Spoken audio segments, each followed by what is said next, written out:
purpose of this presentation is to raise awareness of noise at work, its harmful effects, and what you can do to protect yourself. We will consider the nature of noise and what the exposure limits are, the sources and effects of noise exposure, and the symptoms of noise damage and how you can protect your hearing. There will be time for questions at the end of the presentation and also a short questionnaire.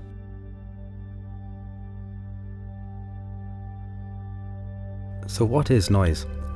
Very simply, noise is unwanted sound that has the potential to cause damage. The risk of harm to health from noise is very real, and the effects last a lifetime. Sound is produced by atmospheric pressure changes. These changes can be measured. The frequency or pitch and intensity or loudness of a sound are its sound wave. Loudness is measured in decibels. Because of the measurement scale that is used, an increase of just 3 decibels means that the intensity or loudness of a sound has doubled.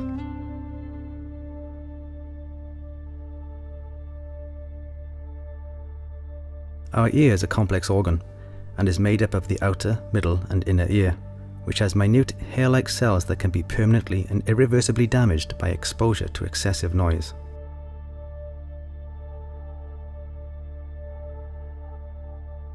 Sound waves enter the outer ear and cause the eardrum to vibrate. The vibrations are amplified via 3 very small bones and pass to the inner ear. These vibrations cause the hair-like cells to react, and these reactions are passed via the auditory nerve to the brain, where they are interpreted as sound.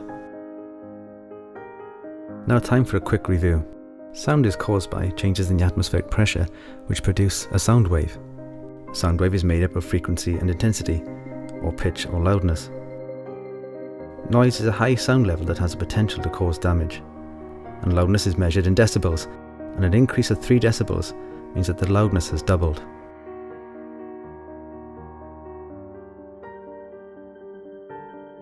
Our ear is made up of the outer, middle and inner ear.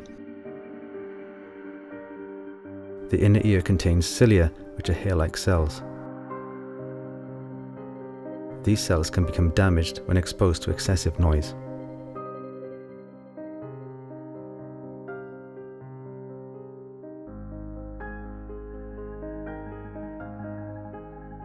We have considered sound, noise, and how we hear, but what is too much noise? The law states that if noise levels are 80 decibels, then hearing protection is recommended. If levels are 85 decibels, then hearing protection must be used. Exposure to noise is averaged over an 8-hour period, as it's the total dose of noise that a worker is exposed to that has to be considered. Here are some examples of noise levels that are the equivalent to being exposed to 85 decibels for 8 hours.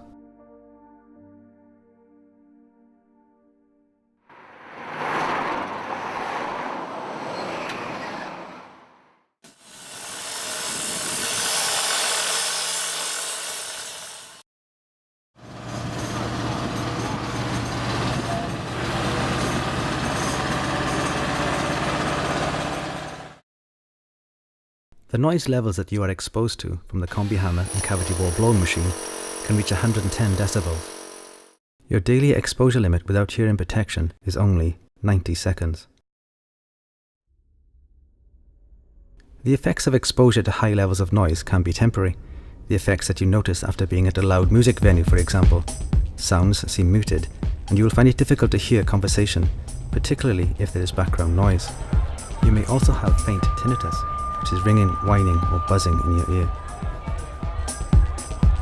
If exposure is prolonged or repeated, then these effects become permanent. You will find it difficult to hear conversation, as it is the first frequency to be affected. Tinnitus that is associated with hearing loss becomes permanent, and most people find no escape from the constant torture. Hearing loss and tinnitus occurs when the cilia, which are the hair-like cells in the inner ear, become damaged. When these cells are not damaged and healthy, you can hear clearly.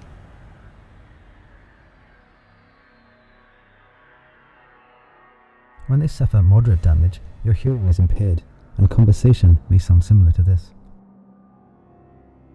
When they have been subjected to repeated exposure to high levels of noise, hearing conversation becomes much more difficult, and you are now profoundly deaf.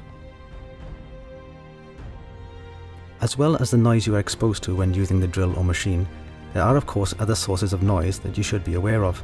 when working at a construction site, for example. Very often there are generators, cutting or grinding equipment, mixers, machinery and many other activities that produce high levels of noise that are potentially damaging.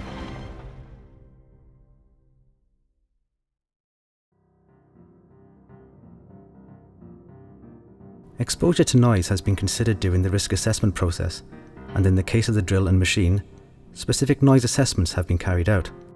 If you are subject to these levels of noise, then hearing protection is a must for all operatives on site, including loft fitters who may be present. Let's review what we've covered so far. Exposure to noise is averaged over an 8-hour period. The law states that if noise levels are above 80 decibels, then hearing protection is recommended. If levels are 85 decibels, then hearing protection must be worn. The cavity wall machine and combi hammer can produce noise levels up to 110 decibels. And of course you may also be exposed to other sources of excessive noise.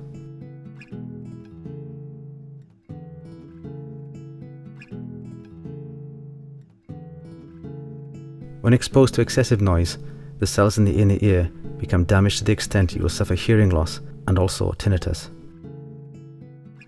Here are some indicators that you may be exposed to levels of noise that are potentially damaging. If you have to shout to be heard by someone 2 meters away, it is an indication that noise level is in excess of 85 decibels. If you have to shout to be heard by someone just 1 meter away, it is likely the noise levels are above 90 decibels. There are some obvious symptoms of hearing loss or damage, but because the effects are gradual, although they may be noticed by your family and friends, you may not be aware of them at first.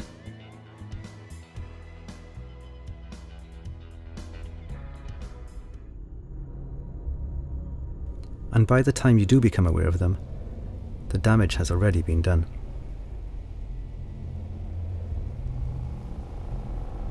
Exposure to high levels of noise cannot be avoided.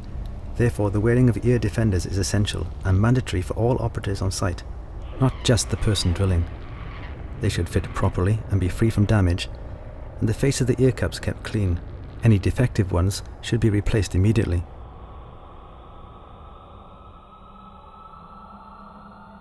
The law states that employers have a duty to ensure the safety of its employees so far as reasonably practicable, including the provision of appropriate PPE. There is specific legislation regarding noise at work. Apart from the obvious health benefits of wearing PPE, you as an employee also have a legal obligation to comply with instruction relating to health and safety in the workplace. So to recap, we have considered the nature of sound, how we hear, and how excessive noise can damage your hearing. We have considered some sources of noise, the signs and symptoms of hearing damage, and of course the need for adequate protection. You have also been made aware of your responsibilities under the relevant legislation.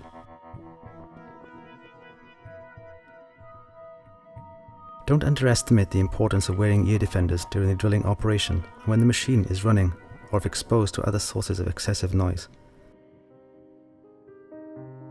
Listening to this message now will mean that you will still be able to hear in the future.